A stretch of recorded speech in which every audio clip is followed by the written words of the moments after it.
बीज कभी नष्ट नहीं होता। उस समय शिवजी का स्वरूप ऐसा भयानक था जिसे देखकर प्रतीत होता था कि प्रलय होने में अब कोई देर नहीं है। ब्रह्मा जी तथा विष्णु जी उस महातेज के कारण शिवजी को अच्छी प्रकार नहीं देख सकते थे। यह देख उन्होंने दूर से ही उनकी स्तुति की। सबसे पहले विष्णु जी ने शिवजी की स्तुति की तथा कहा, हे शिवजी, अब आप क्रोध को शांत करें। फिर ब्रह्मा जी ने भी उनकी स्तुति की। इसके पश्चात लोकपाल, देवता, सिद्ध, नाग, मुनि तथा वेदों ने अपनी अपनी स्तुति को युक्ति के अनुसार काव्य रूप में गाया। तब ऐसी अनेक प्रकार की स्तुति सुनकर शिवजी प्रसन्न हुए। इस प्रकार सब शिवजी को प्रसन्न पाकर उनकी सेवा करने लगे। शिवजी अपने भक्तों की पुकार को कभी अनसुना नहीं करते और जो भी उनकी शरण में जाता है उसकी सब प्रकार से। ओम नमः शिवाय। पहले प्रत्येक मनुष्य असंख्य जन्म पर्यंत ब्रह्मा जी की पूजा करके विष्णु जी की भक्ति प्राप्त करता है। फिर बहुत जन्मों तक विष्णु जी की उपासना करने के पश्चात शिव जी की प्रीति उत्पन्न होती है। एक समय इंद्र एवं समस्त देवताओं ने शिव जी के दर्शन के लिए एक सभा की। उसमें 11 रुद्र, 12 सूर्य, 8 वसु, 13 विश्वदेवा, 49 पवन, समस्त दिक्पाल तथा उपदेव आदि उपस्थित थे। ऐसे समाज को अपने साथ लेकर इंद्र बड़े उत्सव के साथ रजोगुण धारण किए हुए शिवजी के दर्शनार्थ चले। उनको संसार में केवल शिवजी के दर्शन से ही यश प्राप्त करना स्वीकार था। उस समय शिवजी ने अपनी लीला द्वारा अपना भयंकर रूप बनाया तथा अवधूतों के समान होकर वे इंद्र के नगर में प्रकट हुए। उन्हें देखकर इंद्र ने पूछा, तुम कौन हो? ऐसा प्रतीत होता है कि जैसे तुम शिवजी के सेवकों में से कोई हो। यदि यह सत्य है तो तुम हमको शिवजी के निवास स्थान का पता बताओ। इस प्रकार इंद्र ने कई बार पूछा परंतु उन्हें कोई उत्तर न मिला। यह देखकर इंद्र बहुत क्रोधित हुए तथा शिव जी को धमकाते हुए बोले, अरे बहरा तो नहीं है जो उत्तर नहीं देता।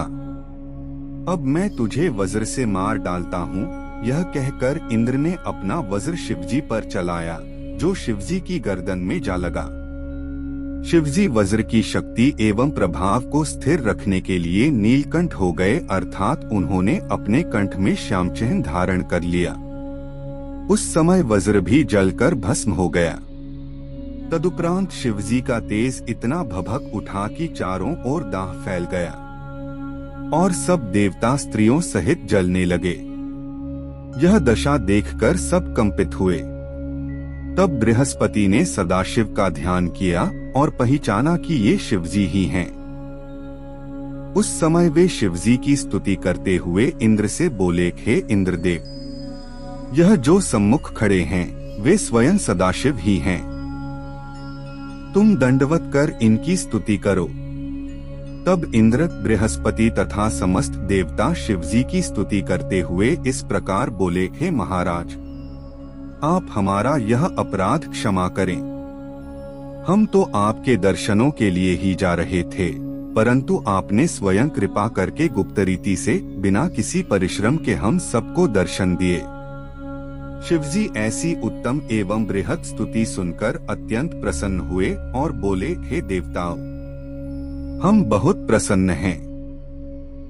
अब तुम अपनी इच्छानुसार वरदान मांगो। शिवजी के ऐसे वचन सुनकर देवगुरु ने कहा, हे शिवजी, अब आप क्रोध दूर करके इंद्र की रक्षा करें ताकि आपके भाल पर जो तेज रूप नेत्र है उसकी तीक्ष्णता दूर हो जाए।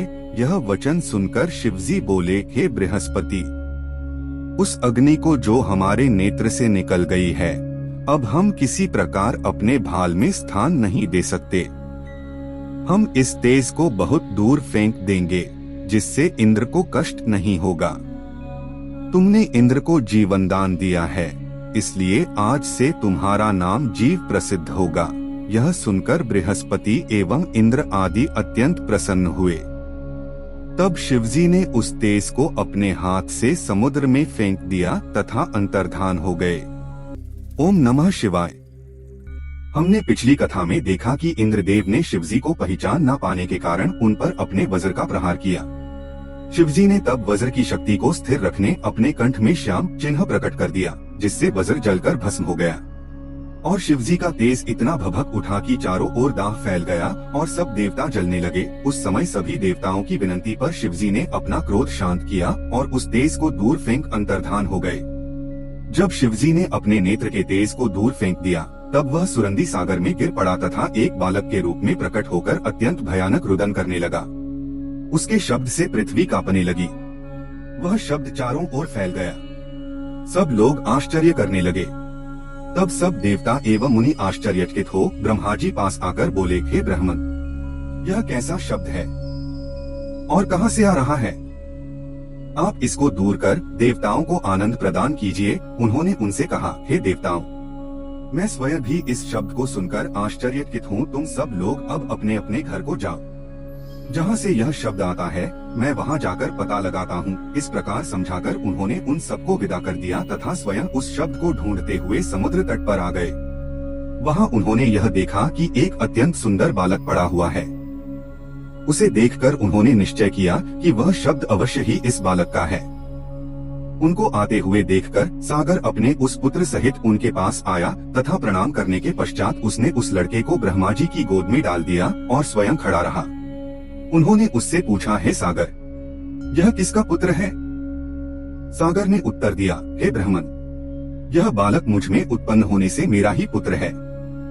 अब आप इसका नामकरण संस्कार करें। उन दोनों में परस्पर यह वार्ता हो ही रही थी कि उस लड़के ने ब्रह्मा जी की दाढ़ी पकड़कर इस प्रकार खींची कि उनकी आंखों से आंसू निकल पड़े। तब उन्होंने समुद्र से कहा, हे समुद्र, तेरा यह पुत्र अत्यंत बलशाली होकर तेरे यश को समस्त संसार में फैलाएगा। इसने मेरी दाढ़ी को इतनी जोर से पकड़ा है कि मेरी आंखों से आंसू बहने लगे, इसलिए इसका नाम जलंधर होगा। अब यह जहाँ से उत्पन्न हुआ है वहीं चला जाए। यह कहकर उन्होंने शुक्र को बुलाया तथा एक बड़े उत्सव का आयोजन किया। फिर उसका राज्याभिषेक करके ब्राह्मणों को बहुत दान दिया। जालंधरी नगरी उसकी राजधानी हुई। उस समय समुद्र ने बड़ी धूमधाम से उत्सव की रीतियां पूर्ण की। इसके पश्चात ब्रह्मा जी ने जलंधर से कहा, हे जलंधर, तुम्हारे कुल के गुरु शुक्र होंगे। इतना कहकर ब्रह्मा वहाँ से अंतर्धान हो गए। तब जलंधर जालंधरी नगरी को बसाकर वहीं निवास करने लगा। समुद्र उसे देखकर बहुत प्रसन्न था, अस्तु उसने दैत्यों के राजा कालनेमी को बुलाकर अपने पुत्र की शक्ति का वर्णन किया। कालनेमी उसे सुनकर कुल सहित अत्यंत प्रसन्न हुआ तथा उसने अपनी पुत्री का विवाह जलंधर के साथ करने की इच्छा की। तदुपरांत शुक्र की सम्मति से दोनों का विवाह बड़ी धूमधाम से संपन्न हुआ। जलंधर वैसे तो स्वयं ही बहुत बलवान था, उस पर शुक्र की सहायता मिलने पर उसने सब लोगों को जीतकर अधीन कर लिया। उसने पुत्रवतु प्रजा का भली भांति पालन किया। जो दैत्य पाताल लोक में भाग गए थे वे सब भी जलंधर की आज्ञा पाकर निर्भय हो उसके समीप आ पहुँचे। जलंधर ऐसा राजा हुआ कि उसके राज्य में कभी कोई पाप नहीं होता था। तीनों लोकों में कभी में किसी ने उसकी आज्ञा का उल्लंघन नहीं किया। उसने सब लोगों से अपने अपने वर्ण के अनुसार धर्म कर्म कराया, जिससे कोई कुमार्ग पर अग्रसर न हुआ। इस प्रकार उसका प्रताप एवं तेज तीनों भुवनों में फैल गया। एक बार जलंधर अपनी सभा में बैठा हुआ था। सब वीर दैत्यों के अधिपति तथा समस्त देवता आदि उसके चारों और अपने अपने स्थान पर बैठे हुए थे। इतने में बिना शीश का राहु उस सभा में आ उपस्थित हुआ। उसको देखकर जलंधर ने शुक्र से अत्यंत आश्चर्य के साथ पूछा, हे गुरु, इसका सिर किसने काटा है? शुक्र बोले, हे जलंधर, इसके विषय में मैं तुम्हें एक पुरातन कथा सुनाता हूँ। जब देवता एवं दैत्यों ने मिलकर समुद्र मंथन किया, देवताओं तथा दैत्यों ने धीरे धीरे मंथन करके समुद्र से सब रत्न निकाल लिए। विष्णु जी ने कौशल से उत्तम उत्तम रत्न देवताओं को दिए तथा वारुणी मध्य दैत्यों को देकर अमृत देवताओं को पिला दिया। उस समय राहु भी देवताओं के साथ बैठा हुआ था। वह उन सबको धोखा देकर अमृत पी गया। विष्णु जी ने यह देखकर उसका सिर अपने चक्र से काट डाला। इसके पश्चात उस स्थान पर देवताओं और दैत्यों में भयानक युद्ध हुआ। उसमें करोड़ों दैत्यों के स्वामी मारे गए। जो शेष बचे वे पाताल में भाग गए। उस समय से सभी दैत्य भयभीत थे, परंतु अब जब से आपका अवतार हुआ है तथा आप राजा हुए हैं, तब से दैत्यों को पाताल से प्रकट होने का अवसर प्राप्त हुआ है। जलंधर यह सुनकर कि उसके पिता समुद्र को देवताओं तथा दैत्यों ने मिलकर मथा था, अत्यंत क्रोधित हुआ। वह अग्नि के समान प्रज्वलित होकर नेत्र लाल कर दांतों से अपने होंठ चबाने लगा। फिर उसने इंद्र से युद्ध करने का निश्चय कर अपने घम्मर नामक दूत को इंद्र के पास भेजा। जलंधर की यह आज्ञा पाकर घम्मर चूत वहां से चलकर इंद्र की सभा में जा पहुंचा। वहाँ उसने अहंकार में भरकर इंद्र के सम्मुख अपना मस्तक नत नहीं किया तथा इस प्रकार कहने लगा, हे इंद्र, समुद्र के पुत्र जलंधर ने तुमको यह संदेश भेजा है कि तुमने समुद्र से जो रत्न निकाल लिए हैं उन सबको हमें सौंप दो तो सब बात ठीक हो जाएगी, क्योंकि दिन का भूला हुआ यदि रात को लौट आवे तो वह भूला नहीं कहलाता है। इसलिए तुम शीघ्र ही हमारी शरण में आओ, अन्यथा तुम इसका फल शीघ्र ही प्राप्त करोगे। यह संदेश सुनकर इंद्र जलंधर को बड़ा बलवान एवं पराक्रमी समझ मन में भयभीत हुए, परंतु ऊपर से क्रोधित होकर बोले, हे दूत, तुम हमारी ओर से जलंधर को यह उत्तर देना कि पहले किसी समय पहाड़ों ने हमारे लोक में उड़कर उसको नष्ट भ्रष्ट कर दिया था तथा यहाँ के असंख्य निवासियों को मार डाला था। उस समय हमने पर्वतों के पंख काट डाले थे तथा जो शेष रह गए थे वे डूबकर समुद्र में छिप गए थे। समुद्र ने शरण देकर उनकी रक्षा की थी। इसके अतिरिक्त समुद्र ने हमारे शत्रुओं को अनेक बार अपनी शरण दी है। दैत्यों को भी समुद्र ने ही छिपाया था। इसी अपराध के कारण हमने समुद्र का मंथन किया तथा उसके रत्न निकाल लिए। पहले भी देवताओं का एक और शत्रु उत्पन्न हुआ था जिसका नाम शंखासुर था। उसकी रक्षा समुद्र भी न कर सका। इसलिए जलंधर को चाहिए कि वह इस प्रकार बुद्धिहीन होकर दुर्विचार में न पड़े। संसार में ऐसा कौन देवता या दैत्य है जो हमसे शत्रुता करके पार पावे। संभवतः उसने अभी हमारे बल एवं प्रताप के विषय में किसी से सुना नहीं है। यदि जलंधर अपनी भलाई चाहे तो वह इतने हाथ पैर न फैलावे। यदि वह इस बात को नहीं मानेगा तो उसके हाथ दुहक एवं लज्जा के अतिरिक्त और कुछ न लगेगा। दूत ने इंद्र के ऐसे वचन सुनकर कहा, हे इंद्र, तुम व्यर्थ ही अहंकार मत करो, क्योंकि जलंधर ने संसार भर का राज्य प्राप्त किया है।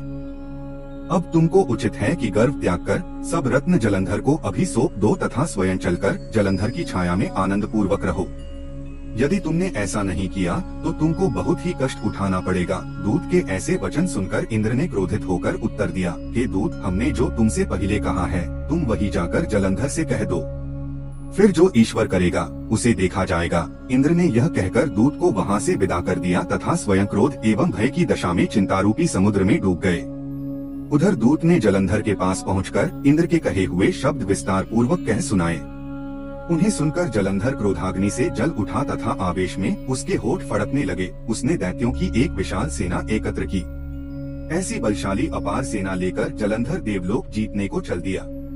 उस समय पृथ्वी कांपने लगी। दैत्य मार्ग में गरजते हुए देवलोक में जा पहुँचे। उन्होंने देवलोक को चारों ओर से घेर लिया। जलंधर नंदन वन में जाकर ठहर गया। उस समय इंद्र जलंधर की उस विशाल सेना को देखकर अत्यंत क्रोधित हुए। तदुपरांत वे अपने गुरु बृहस्पति की आज्ञा लेकर देवताओं की सेना लिए हुए नगर से बाहर निकल आए। तब दोनों सेनाओं में परस्पर युद्ध होने लगा। अनेक प्रकार के शस्त्र चलने लगे और देवता एवं दैत्य बड़े उत्साह के साथ एक दूसरे पर प्रहार करने लगे। रक्त की नदियां बहने लगी। दोनों ओर के बड़े बड़े वीर योद्धा कट मरे। युद्ध स्थल में उनके शवों का ढेर लग गया। हाथी, घोड़े, रथ, प्यादे, देवता एवं दैत्य मरने लगे। देवताओं के हाथ से जिन दैत्यों की मृत्यु हुई उनको असुर गुरु शुक जी अपनी मृत संजीवनी विद्या की शक्ति द्वारा जीवित कर देते थे, अर्थात शुक्र मंत्र से जल पढ़कर मरे हुए दैत्यों के मस्तक पर छिड़कते थे, जिससे वे जीवित हो उठते थे। इसी प्रकार बृहस्पति भी द्रोणाचल से जीवन दान देने वाली औषधि लाकर देवताओं को जीवित कर देते थे। निदान देवता तथा दैत्य पुनः युद्ध करने लगते थे। इस प्रकार कोई विजय प्राप्त नहीं कर सका। जब जलंधर ने यह देखा कि देवता मरकर पुनः जीवित हो जाते हैं तो वह अत्यंत क्रोधित हुआ। उसने शुक्राचार्य से बहुत विनती करके पूछा, हे गुरु, हमने अनेक देवताओं को मारा परंतु वे सब जीवित हो उठे। हम तो अब तक यही जानते थे कि संजीवनी विद्या का ज्ञान केवल आप ही रखते हैं, अन्य कोई नहीं जानता। यह सुनकर शुक ने कहा, हे जलंधर, एक मृतकों को जीवित करने वाली परम औषधि द्रोणगिरी पर है। बृहस्पति उसे लाकर देवताओं को जीवित कर देते हैं। यदि तुमको विजय की इच्छा है तो द्रोणगिरी को जड़ से उखाड़कर समुद्र में डलवा दो। यह सुनकर जलंधर ने प्रसन्न होकर द्रोणगिरी को जड़ से उखाड़कर समुद्र में डाल दिया। फिर युद्ध क्षेत्र में आकर घनघोर युद्ध करने लगा। उस समय उसने अपने हस्तकौशल एवं वीरता से शत्रुओं को परास्त कर दिया। इस प्रकार युद्ध में जो दैत्य मारे जाते थे उनको शुक्र तुरंत जीवित करने लगे, परंतु बृहस्पति जब देवताओं को मरा हुआ देखकर पुनः द्रोणगिरी पर औषधि लेने गए तो वहाँ उन्होंने पर्वत को ही नहीं देखा। यह देखकर बृहस्पति ने अत्यंत चिंतित होकर समझा कि जलंधर ने उस पर्वत को नष्ट कर दिया है। तब वे लौटकर देवताओं से बोले, हे देवताओं, अब तुम युद्ध करना बंद कर दो। जलंधर महापराक्रमी है। देखो, इसने द्रोणगिरी को मूल से खोद डाला है। अब तुम समय को देखते रहो और इसकी अधीनता स्वीकार कर लो। गुरु के ऐसे वचन सुनकर समस्त देवता युद्धस्थल से भाग चले। जिसको जहाँ स्थान मिला वह वहीं जा छिपा। जब दैत्यों ने देवताओं को इस प्रकार भागते हुए देखा तो प्रसन्नता में भरकर घोर सिंहनाद किया और विजय के बाजे बजने लगे। तदुपरांत जलंधर देवताओं के नगर में चला गया। यह देखकर इंद्र आदि बड़े बड़े देवता सिमटकर एक कुंतल में जा छिपे, परंतु वहाँ भी उनका भय दूर न हुआ। इस प्रकार उन्होंने अनेक प्रकार के कष्ट उठाए। जलंधर देवताओं को अपने वश में करने के पश्चात आनंद पूर्वक राज्य करने लगा। जिस स्थान पर कभी देवताओं की राजधानी थी वहाँ अब दैत्यों की राजधानी बनाई। जलंधर ने चंद्र, अग्नि, यम, कुबेर, सूर्य, पवन आदि समस्त देवताओं के अलग अलग पदों पर दैत्यों की नियुक्ति की। वह ऐसा प्रतापी एवं शक्तिशाली हुआ जिसका वर्णन नहीं किया जा सकता। इसके पश्चात कशुंग आदि को राज्य कार्य सौंपकर सेना सहित देवताओं की खोज करने के लिए सुमेरु पर्वत की ओर चल दिया। देवताओं ने जब जलंधर को आते हुए देखा तो उन सब ने घबराकर विष्णु जी का स्मरण किया। वे सब हाथ जोड़ नतमस्तक हो स्तुति करते हुए जय विष्णु कहने लगे तथा इस प्रकार बोले, हे विष्णु जी, आप प्रकट होकर दैत्यों का नाश करें। हमारे सम्मुख जलंधर चला आ रहा है, इसलिए आप जो उचित समझें वही करें। आप शिवजी की भक्ति में स्थित होकर समस्त संसार का उपकार करते रहे हैं। इस समय आप हमें अपने पीतवसन की झलक क्यों नहीं दिखाते? आप शीघ्र ही हमारे दुहकों को दूर कीजिए, क्योंकि आप स्वयं कष्ट सहकर भक्तों को आनंदित करते हैं। इसी प्रकार देवताओं ने विष्णु जी की बड़ी स्तुति की। विष्णु जी ने देवताओं की ऐसी स्तुति सुनकर जब यह जाना कि देवताओं पर इस समय कुछ दुख पड़ा है तो वे तुरंत उठकर गरुड़ सक हुए। उस समय लक्ष्मी ने विष्णु जी की ऐसी शीघ्रता देखकर, हे नाथ, इस समय इतनी शीघ्रता से आप कहाँ जा रहे हैं? तब विष्णु जी ने उन्हें यह उत्तर दिया, हे लक्ष्मी, तुम्हारे भाई जलंधर देवताओं पर आक्रमण कर दिया है, इसलिए हम उनकी रक्षा तथा दैत्यों युद्ध करने के लिए जा रहे हैं। लक्ष्मी ने यह सुनकर जलंधर के प्रेम कारण कहा, हे प्रभु, आप मेरे भाई जलंधर को किस प्रकार मारेंगे? विष्णु जी ने कहा, जलंधर बहुत बलवान एवं पराक्रमी है, वह हमारे मारने से नहीं मरेगा। वह रुद्र का अंश है तथा ब्रह्मा के वरदान से देवताओं को कष्ट दे रहा है, परंतु इस समय यदि हम वहाँ नहीं जाएं तो हमारा भक्त वत्सल नाम मिट जाएगा। यह कहकर विष्णु जी वहाँ से चल दिए। उन्होंने शंख, चक्र, गदा, असी एवं बाण धारण किए तथा गरुड़ को तैयार कर शीघ्र ही वहाँ जा पहुँचे जहाँ जलंधर था। उस समय गरुड़ ने अपने पैरों को इस प्रकार हिलाया जैसे वायु मेघों को उड़ा देती है। उससे असंख्य दैत्य उड़ गए। तब जलंधर ने वायु द्वारा दैत्यों को दुहकी देखकर अत्यंत क्रोध किया और सिंह के समान गरजता हुआ विष्णु जी के पास जा पहुँचा। अस्तु विष्णु जी तथा जलंधर में युद्ध आरंभ हो गया। दोनों ओर से असंख्य बाण चले। विष्णु जी ने जलंधर के रथ के घोड़े, छत्र, ध्वजा तथा धनुष को काटकर शंख ध्वनि की और कोच में भरकर एक बाण जलंधर के हृदय में मारा। यह देखकर जलंधर ने अपनी गदा गरुड़ के सिर पर दे मारी। गरुड़ उस गदा की चोट न सह सके और धरती पर गिर पड़े। तब विष्णु जी ने निर्भय होकर अपनी असी द्वारा उस गदा को काट दिया। यह देखकर जलंधर ने क्रोधित होकर विष्णु जी के हृदय पर अपने पैर से का प्रहार किया। अनेक प्रकार के दावपेंच हुए, परंतु दोनों में से कोई नहीं हारा। तब विष्णु जी ने बादल के समान गरजते हुए कहा, हे जलंधर, हमने तेरे समान वीर तीनों लोकों में नहीं देखा। तेरे इस पराक्रम से हम अत्यंत प्रसन्न हैं, इसलिए हमसे इच्छानुसार वरदान मांग ले। राजनीति का यही मुख्य तात्पर्य है कि किसी भी युक्ति से अपना मनोरथ पूर्ण किया जाए। अस्तु जलंधर यह सुनकर विष्णु जी से बोला, हे विष्णु, मैं आपसे यही वरदान मांगता हूँ कि आप मेरी बहन लक्ष्मी सहित मेरे घर में आकर रहें। इसी प्रकार समस्त देवता भी मेरे अधीन होकर मेरे घर में वास करें। जलंधर का यह वर मांगना सुनकर विष्णु जी अत्यंत दुखी हुए तथा उसका कहना मानकर लक्ष्मी सहित उसके घर में निवास करने लगे। जलंधर ने तीनों लोकों पर विजय प्राप्त कर देवताओं के स्थान पर दैत्यों को नियुक्त कर दिया तथा समस्त राजाओं को जीतकर अपने अधीन कर लिया। उसने संसार के संपूर्ण बहुमूल्य रत्न तथा अद्भुत वस्तुओं को अपने अधिकार में कर लिया। फिर उसने सब दिक्पालों को बुलाकर अपने नगर में प्रजा के समान बसा दिया। उसने इंद्र से ऐरावत हाथी छीन लिया तथा उच्चैःश्रवा अश्व भी उसकी अश्वशाला में आ पहुंचा। कल्पवृक्ष भी उसके आंगन की शोभा बढ़ाने लगा। इस प्रकार जो मुख्य मुख्य वस्तुएं थी जैसे वरुण का छत्र, प्रजापति का रथ तथा अनल का अंकुश, उन सबको छीनकर उसने अपने अधीन कर लिया। इसके पश्चात उसने दया एवं धर्म पूर्वक संपूर्ण प्रजा का पुत्र के समान पालन किया, इसीलिए वह दैत्यों में अद्वितीय गिना गया। उसके राज्य में किसी को कोई कष्ट नहीं था। उस समय जलंधर के राज्य में देवताओं के अतिरिक्त किसी के मन में न तो किसी प्रकार का भय था और न कोई कष्ट ही। अस्तु एक दिन सब देवता एकत्र होकर शिवजी का स्मरण एवं ध्यान कर स्तुति करने लगे। देवताओं ने कहा, हे शिवजी, आपकी ही कृपा होनी चाहिए। हमको विष्णु जी का बड़ा भरोसा था, परंतु उन्होंने अपनी पत्नी लक्ष्मी सहित जलंधर के घर में निवास कर लिया है। जब तक हमारा काम विष्णु जी से निकलता था, तब तक हम आपको किसी प्रकार का कष्ट नहीं देते थे। तब देवताओं की प्रार्थना सुनकर शिवजी ने आकाशवाणी द्वारा कहा, हे देवताओं, तुम कुछ चिंता मत करो, हम तुम्हारी मनोकांक्षा अवश्य पूर्ण करेंगे। देवताओं ने उस आकाशवाणी को सुनकर बड़ा आनंद प्राप्त किया। उस समय नारद ने जलंधर के राज्य में जाकर विष्णु जी आदि को देखा। जलंधर ने नारद की भली प्रकार अगवानी की तथा पूर्ण रूप से पूजा की। कुशलक्षेम के पश्चात उसने आगमन का कारण पूछा तथा यह कहा कि आपने संसार में जो कुछ आश्चर्यजनक चरित्र देखा हो, उसका वर्णन कीजिए। तब नारद ने जलंधर को यह उत्तर दिया, हे जलंधर, एक दिन हम कैलाश में गए, जो सृष्टि भर में सबसे श्रेष्ठ है। शिवजी की स्तुति एवं प्रणाम करने के पश्चात मैं वहाँ की सामग्री को देखकर आश्चर्य में पड़ गया तथा विचारने लगा कि इतनी असंख्य सामग्री किसी के यहाँ न होगी। इसलिए अब मैं तुम्हारी सामग्री देखने को यहाँ आया हूँ। जलंधर ने नारद की यह इच्छा जानकर अपनी संपूर्ण सामग्री दिखाते हुए पूछा, हे नारद, सत्य कहना कि दोनों स्थानों में कहाँ अधिक सामग्री है। तब नारद ने उसे यह उत्तर दिया, हे जलंधर, वास्तव में तुम्हारे घर में बहुत सामग्री है, परंतु एक अमूल्य रत्न की कमी है।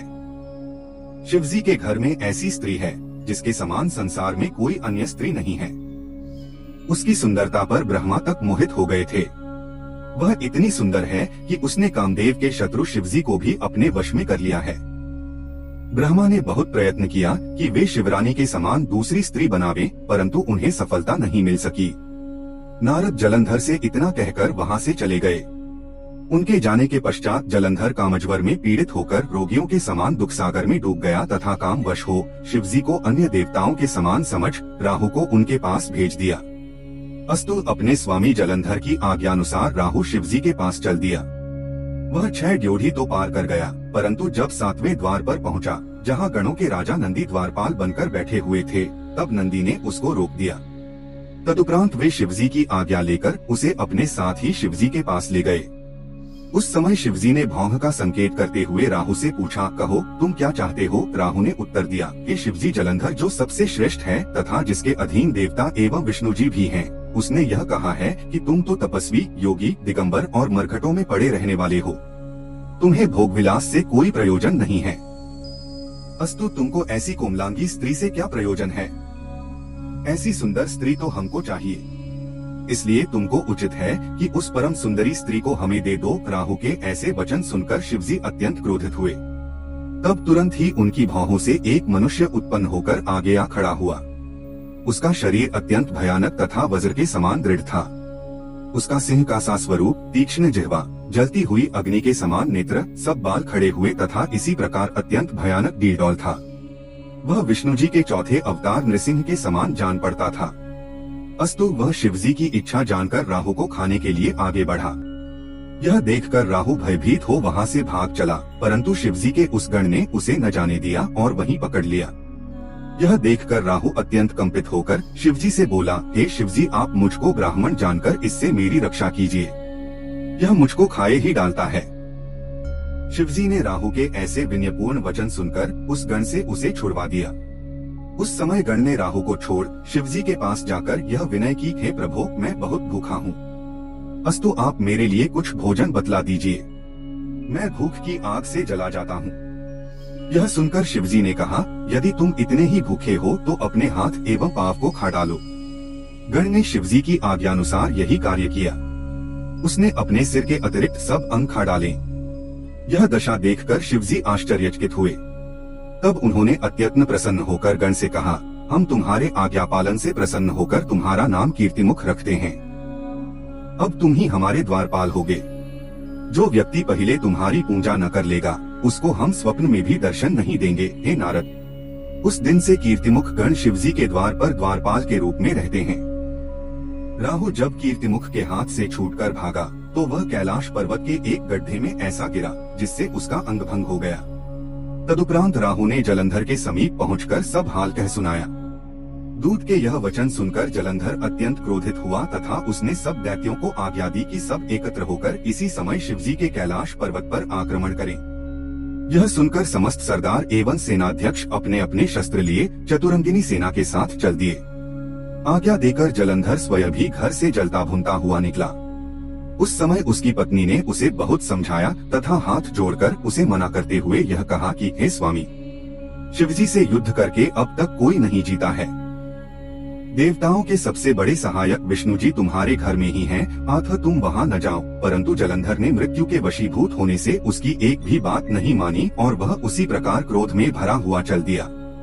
जब मृत्यु आती है तो बुद्धि भ्रष्ट हो जाती है। जो मनुष्य चलने के समय स्त्री ब्राह्मण आदि का आदर नहीं करता वह फिर लौटकर नहीं आता। पहले तो जलंधर को राहु दिखाई दिया, फिर मुकुट सिर से गिर गया। जब जलंधर सेना सहित नगर से कुछ दूर बाहर पहुंचा तब विष्णु जी ने देवताओं को बुलाकर यह कहा कि अब हमारे कष्ट दूर होने का समय आ गया है, इसलिए तुम सब गुप्त रूप से शिवजी के पास जाकर जलंधर के आक्रमण का समाचार कहो। विष्णु जी के उस आदेशानुसार देवता छिपे छिपे शिवजी के पास पहुँचे तथा स्तुति करने के उपरांत उन्होंने शिवजी से जलंधर के आक्रमण का समाचार पूरा पूरा कह सुनाया तथा जलंधर के वध की इच्छा प्रकट की। शिवजी ने जब देवताओं के मुख से यह समाचार सुना तो हंसते हुए कहा, हे देवताओं, अब तुम सब लोग धैर्य धारण करो, तुम्हें कोई कष्ट न होगा। यह कह उन्होंने विष्णु जी को बुलाकर पूछा, हे विष्णु जी, तुमने जलंधर को क्यों नहीं मारा तथा वैकुंठ छोड़कर उसके घर में वास क्यों किया? शिवजी के ऐसे वचन सुनकर विष्णु जी ने उत्तर दिया, हे शिवजी, जलंधर बहुत बलवान है, वह कोटि यत्नों से भी नहीं मर सकता। वह आपका अंश है, इसलिए उस पर किसी भी शस्त्र का प्रभाव नहीं होता। मैंने उसके साथ बहुत युद्ध किया परंतु वह किसी प्रकार भी न मरा। उसकी मृत्यु आप ही के द्वारा होगी, अस्तु अब आप ही कृपा करके उसको मारे। आप आकाश से लेकर पृथ्वी तक के स्वामी तथा तीनों गुणों से पूर्ण हैं। यह सुनकर शिवजी बोले, हे विष्णु जी, जलंधर हमारे अंश उत्पन्न हुआ है, इसलिए हम उस पर त्रिशूल नहीं चला सकते तथा त्रिशूल के अतिरिक्त जो भी हमारे पास अस्त्र हैं, उनका जलंधर पर कोई प्रभाव न पड़ेगा। इसलिए हमने एक उपाय सोचा है कि तुम सब अपना अपना तेज हमको देते जाओ। उस तेज से हम एक शस्त्र का निर्माण करेंगे और उसी शस्त्र द्वारा जलंधर को जलाकर भस्म कर देंगे। यह सुनकर ब्रह्मा जी ने, विष्णु जी ने, इंद्र ने तथा समस्त देवताओं ने शिवजी को अपना अपना तेज दे दिया। सबका वह तेज एकत्र होकर अत्यंत प्रज्वलित हुआ। तब शिवजी ने उसमें से एक शस्त्र बनाया, उसका नाम सुदर्शन चक्र रखा। वह चक्र कोटि सूर्यों के समान प्रकाशवान एवं अग्नि के समान प्रज्वलित था। सुदर्शन चक्र के बनाने से जो तेज शेष रह गया उससे शिवजी ने वज्र बनाया। यह देखकर सभी देवता अत्यंत प्रसन्न हुए। इतने में ही जलंधर कैलाश पर्वत के समीप पहुंच गया। उसने पर्वत की एक कंदरा में सेना सहित डेरा डाल दिया। तब सब देवता उसे देखकर छिपे छिपे अपने स्थानों को, जहां वे पहले वास करते थे, चले गए। शिवजी के गणों ने दैत्यों की सेना के आगमन के पूर्व ही शिवजी को समाचार दे दिया था कि दैत्य सेना अब आना ही चाहती है। इसलिए शिवजी ने अपने नंदी, गणपति एवं वीरभद्र को यह आज्ञा दी कि तुम अन्य गणों सहित जाकर दैत्यों से भलीभांति युद्ध करो। शिवजी के गण उनकी आज्ञा पाकर जय शिव, जय मृत्युंजय कहते हुए प्रसन्नता पूर्वक गाते जाते हुए दैत्य सेना से लड़ने को चल दिए। वहां पहुंचकर दोनों ओर से भयंकर मारकाट शुरू हो गई, जिससे पृथ्वी कांपने लगी। दोनों ओर से हर प्रकार के शस्त्रों का प्रयोग किया गया। जो दैत्य गणों के हाथ से मारे गए उनको शुक्र ने पुनः जीवित कर दिया। जब गणों ने फिर दैत्यों की सेना का वध किया तो शुक्र जी ने उन्हें फिर जिंदा कर दिया। इसी प्रकार गणों ने अनेक बार दैत्यों का वध किया, परंतु शुक्र ने फिर उनको जीवित कर दिया। निदान गणों ने कोई उपाय न देख दुखी होकर शिवजी के पास जा सब वृत्तांत कह सुनाया और बोले कि अब हम दैत्यों से युद्ध न करेंगे, क्योंकि हम दैत्यों को मारने में असमर्थ हैं। हे शिवजी, यह काम आप स्वयं ही करें। गणों के मुख से ऐसे वचन सुनकर शिवजी क्रोधित होकर बोले, यह कार्य शुक्र मृत्युंजय मंत्र पाकर कर रहा है। अस्तु उसी समय शिवजी के मुख से कृत्या नाम की एक स्त्री प्रकट हुई। उसका स्वरूप अत्यंत भयानक था। उसकी दाढ़ें बड़ी भयंकर पर्वत के समान थीं। ऐसे स्वरूप से प्रकट होकर वह शिवजी की सेना के साथ युद्ध स्थान में आई। वह महाभयंकर नाद करती हुई दैत्यों का भक्षण करने लगी। तब दैत्य उसके स्वरूप को देखकर तथा उसके पराक्रम से भयभीत होकर भागने लगे। इसके पश्चात कृत्या शुक्र को अपने गुप्त अंग में दबाकर उड़ गई तथा सबके देखते देखते आंखों से ओझल हो गई। शुक्र को कृत्या द्वारा उड़ा ले जाने पर दैत्य लोग बड़े भयभीत हुए और उनकी सेना में हाहाकार मच गया। उस समय वे इधर उधर भागने लगे। तब शिवजी के गण प्रसन्न होकर दैत्यों को चारों ओर से घेरकर सिंह के समान गर्जना करने लगे। दैत्य भागकर चारों ओर फैल गए। कुछ दैत्य तो खा लिए गए, कुछ मारे गए, कुछ मूर्छित हुए, भाग गए तथा कुछ गिर पड़े। जलंधर अपनी सेना की ऐसी दुर्दशा देख क्रोध में भरकर रथ पर आरूढ़ हो कटक सहित गणों की ओर चल दिया। तब दैत्यों की सेना पुनः संभलकर युद्ध करने के लिए तैयार हुई। युद्ध के बाजे बजने लगे और दोनों सेनाओं में फिर घमासान युद्ध होने लगा। जलंधर ने आते ही बाणों की वर्षा की तथा 5-5 बाण गणपति और नंदी के तथा 20 बाण वीरभद्र के शरीर में मारकर सिंहनाद किया। उस समय वीरभद्र ने एक सांग जलंधर पर ऐसी चलाई कि उसके लगने से जलंधर मूर्छित होकर पृथ्वी पर गिर पड़ा। फिर उसने उठकर क्रोधित हो वीरभद्र के ऊपर अपनी गदा का प्रहार किया, जिससे वीरभद्र व्याकुल होकर पृथ्वी पर गिर पड़े। गणपति ने क्रोधित होकर अपनी सांग द्वारा जलंधर की गदा को काट डाला तथा 3 बाण जलंधर के हृदय में मारे। यह देखकर जलंधर ने अपनी सांग द्वारा गणपति को घायल कर दिया तथा दूसरे रथ पर चढ़कर वीरभद्र के पास जा पहुंचा और उनसे युद्ध करने लगा। तब वीरभद्र ने जलंधर का धनुष काटकर उसके मस्तक पर परिध से प्रहार किया। उस प्रहार से जलंधर पृथ्वी पर गिर पड़ा। थोड़ी देर बाद उसने सचेत होकर वीरभद्र के ऊपर परिध से ऐसा प्रहार किया कि वीरभद्र होकर पृथ्वी पर गिर पड़े। वीरभद्र की ऐसी दशा देखकर सब गण वहां से भागकर शिवजी के पास जा पहुंचे तथा उन्हें सब वृत्तांत सुनाकर बोले, हे शिवजी, दैत्यों ने अपनी भीषण मारकाट से हम सबको व्याकुल कर दिया है।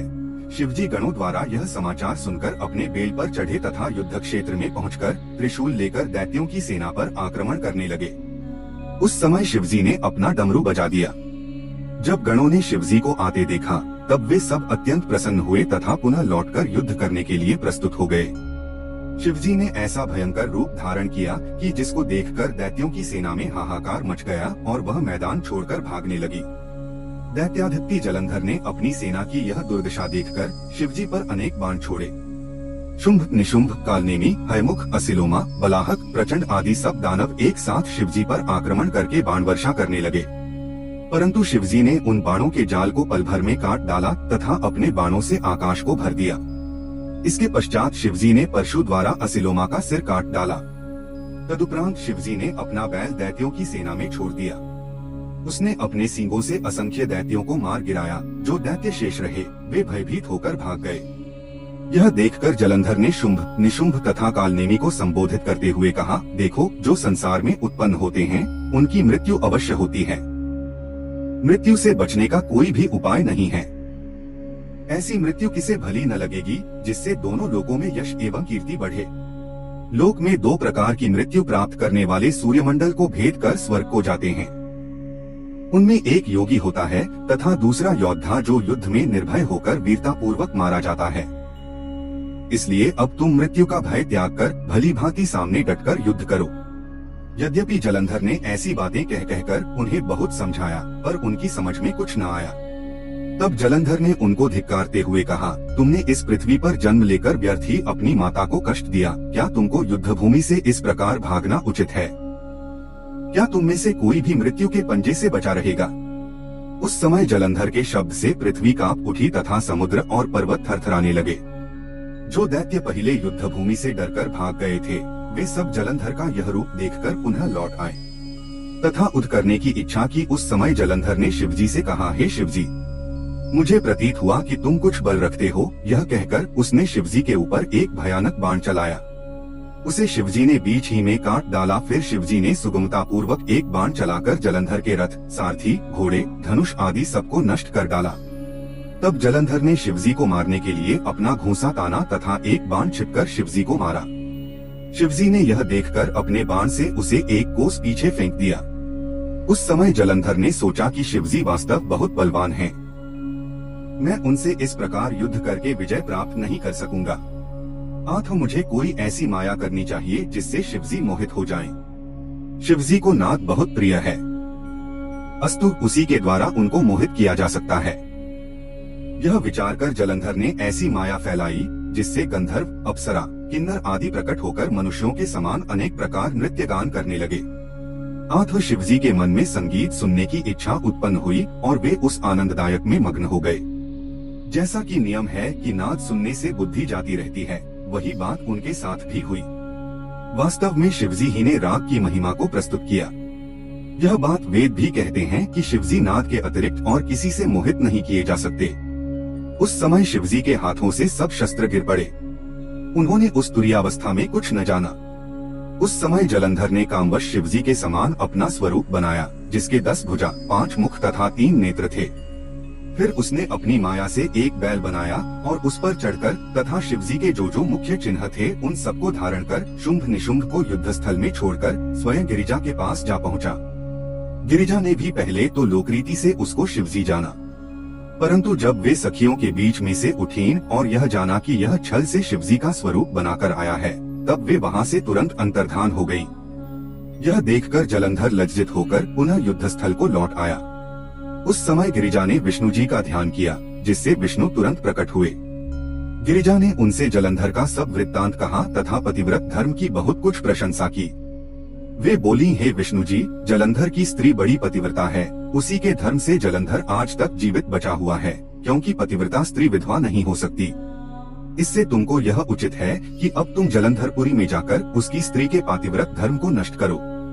वृंदा जो जलंधर की स्त्री है, उसके साथ तुम छल करो। यह सुनकर विष्णु जी तुरंत जलंधरपुरी को गए। उधर जलंधर ने युद्धस्थल में लौटकर जब अपनी माया को दूर किया तो शिवजी ने चैतन्य होकर पुनः युद्ध का स्मरण किया। यह सब भी शिवजी की माया थी, क्योंकि संसार में जो शिवजी के भक्त हैं, उनका भी माया कुछ नहीं कर सकती। तब शिवजी पर उसका क्या प्रभाव हो सकता था। निदान शिवजी अत्यंत क्रोधित होकर जलंधर के ऊपर दौड़े। उस समय जलंधर ने भी बाण वर्षा करके अपने बाणों से शिवजी को छिपा दिया। शिवजी ने भी अपने बाणों से उसके बाणों को काटकर उसे दुखी किया। जो दैत्य शिवजी के हाथों से मारे गए, वे सब मुक्त हो गए।